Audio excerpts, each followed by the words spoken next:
Do I have permission to speak directly? Are you sure?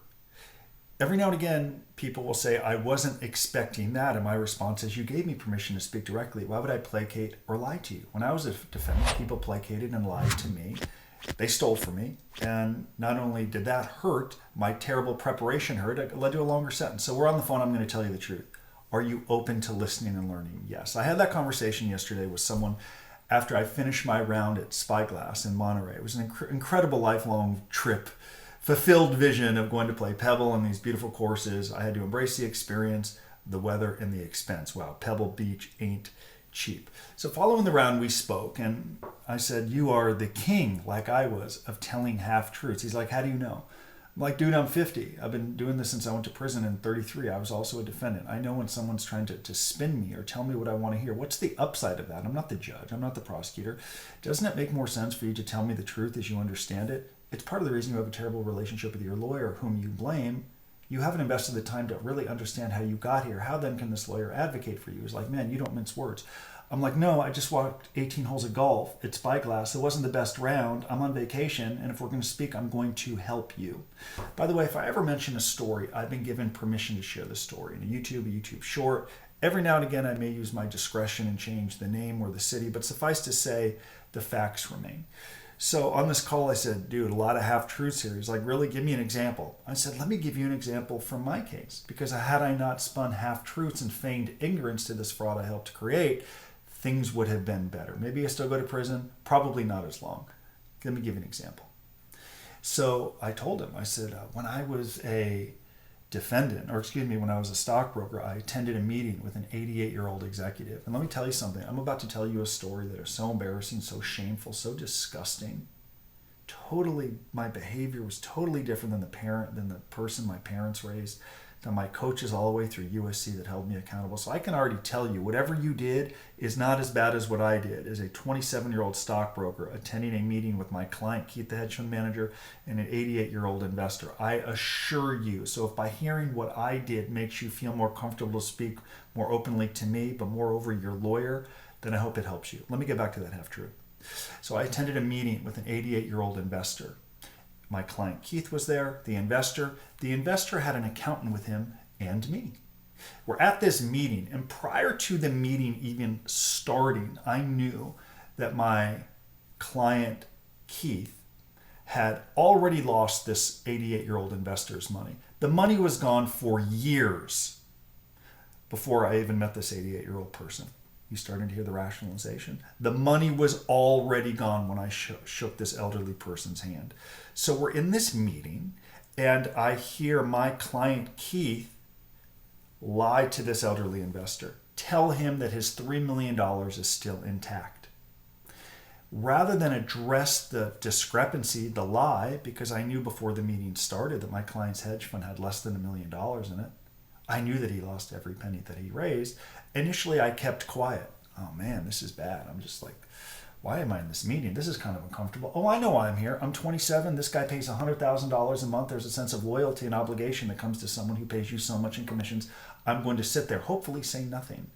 But you can only sit there saying nothing long enough because this elderly investor's accountant looked at me and said, Justin, he has $3 million. Do you think it should be invested in growth stocks? And I'm like, that's not the question I wanted to have answered. Don't worry, in a few minutes I'm going to get to the half-truth with my lawyers.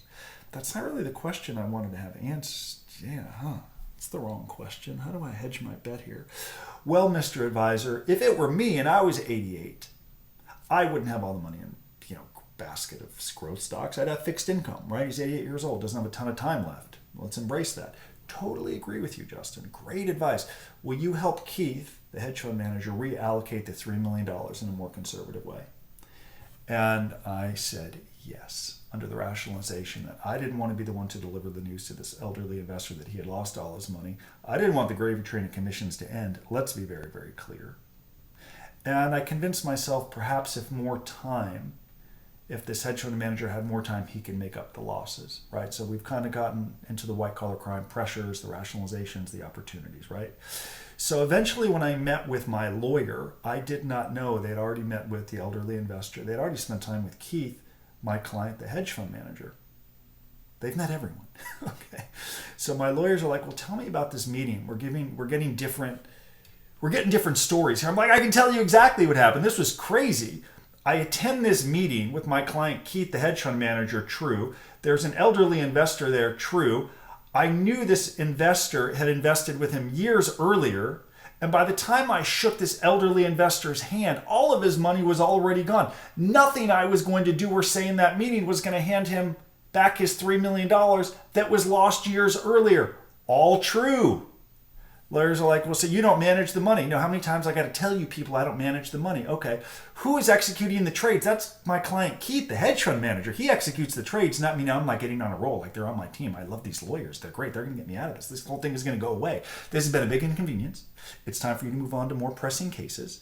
We're good here. And they're like, okay, you don't manage the money. It's unsolicited. This elderly investor's money was already lost. It was lost years before this client, Keith, even hired us. That's really interesting. Okay. And you made it clear that you don't manage the money. Keith does. I'm like, that is correct. They're like, we're kind of getting like a different impression here from the government. I'm like, exactly, people. This case should go away. What are we doing? Go do what you're paid. Where'd you go? Harvard, Yale, Stanford, big lawyers, big money. Go get this thing. Bye-bye.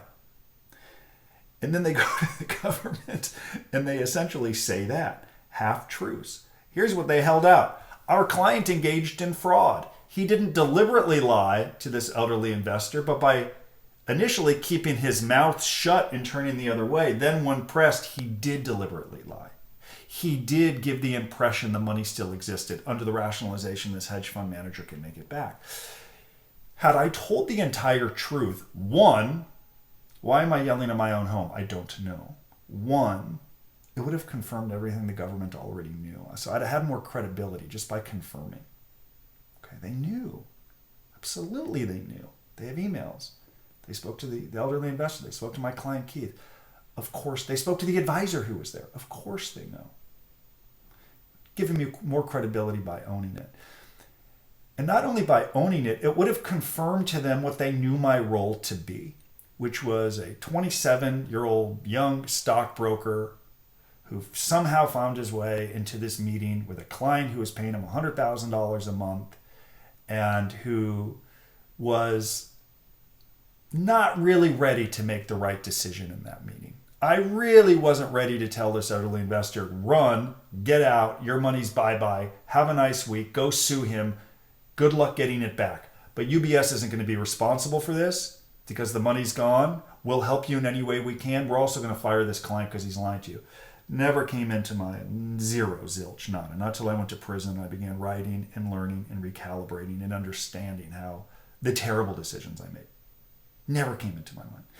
So not only would it have confirmed the government that I was telling the truth and confirmed my role, that really would have helped me. Instead, and this is how I'm going to close, instead, by telling half-truths, and not acknowledging my own criminal conduct. And it was criminal to let this elderly investor think his money existed, even if it had been gone for years. It then gives the impression like I'm a bad dude. Like, okay, he made a bad decision, but then he doubles and triples down on the bad decisions. This is a bad dude. Like, we need to go after him. Had I told my lawyers absolutely everything, as sickening and terrible, as awful as it sounds, as I told this executive yesterday, if you can find a way somehow to tell your lawyers everything, the things you don't want to tell me or you don't want to say because it's hard, and I know it's hard, and I know you never imagined in a million years you would end up here, but if you could find a way to say it, to blurt it out, to spit it out, to get it out, to begin to write it even on a piece of paper, not only is it cathartic, it's going to get you closer to the only reason you're in our community. You want to live with dignity. You want a better outcome. You don't want this to define the rest of your life. You can't do that by spinning half-truths. And he's like, yeah, I'm not. It's just really difficult to embrace. I'm like, of course it is. That's why the earlier you begin to prepare and own what happened or think about how you got here, time immemorial is very powerful, where we see things differently if we prepare, if we are engaged in our own life, in our own case. So I want all of you, regardless of where you are in the process, if you're dealing with a government investigation, facing a sentencing hearing, you're in, going to prison, you're home from prison, you're struggling to recalibrate, I want you to do an honest assessment. Are you spinning any half-truths? Are you fully engaged? Are you fully...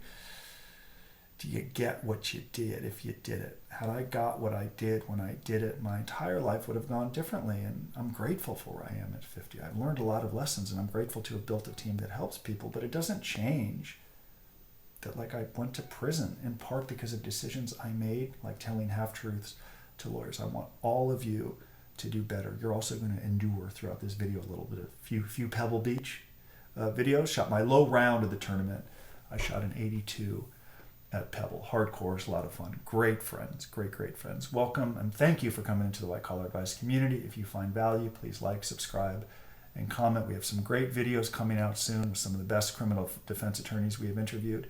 And I also encourage you to join our weekly webinar every Monday at 1 p.m. Pacific, 4 p.m. Eastern. And we've also begun generating a new weekly newsletter through our Substack account. I'm really grateful that you're in our community, and thank you so much for watching this video. I'm going to get back to work after my trip. Bye-bye.